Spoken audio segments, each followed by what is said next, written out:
কিছুক্ষণ আগে আমাদের ডিবিএলজি স্যার আমাদের পৌর প্রশাসক মহোদয় জরুরি ভিত্তিতে ফোন করে আমি আসছি। আপাতত কাজ আমি বন্ধ করে দিয়ে গেলাম। আগামীকালকে যে এখানকার পরিচালক মন্টু ভাই ওনাকে পৌরসভায় আসার জন্য বললাম। আপাতত সকল কাজ বন্ধ। এখানে কি করতেছিল আসলে? আমরা কিচ্ছুই জানি না, আমাদেরকে অবগত করে নাই। আমরা স্যার কারো মাধ্যমে জানতে পারছে, আমাকে পাঠাই দিছে। আপাতত এই মুহূর্তে কাজ বন্ধ, কারণ এখানে সিদ্ধান্ত অবশ্যই এখানে বড় একটা ড্রেন আছে, এখানে মাস্টার ড্রেন পরতা নদীতে পড়ে। চাইলেই আগে ছিল সামনে দিয়ে গেট, এখন এই পাশ দিয়ে গেট করবে, এটা হয় না। এটা অবশ্যই একটা সিদ্ধান্তের ব্যাপার, আগামীকালকে সেই সিদ্ধান্ত। এখানে কি ছিল?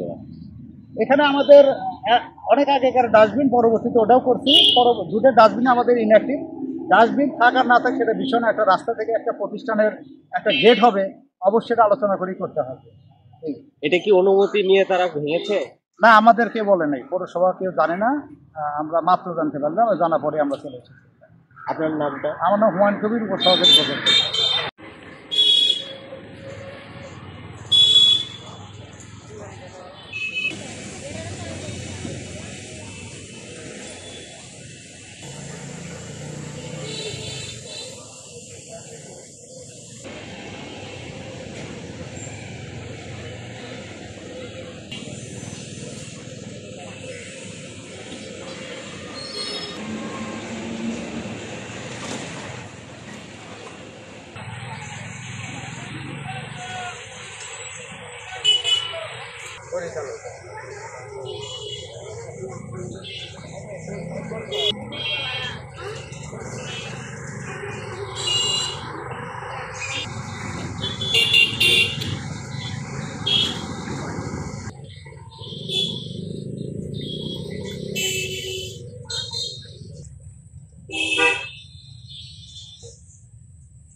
সাইডে ঢালাই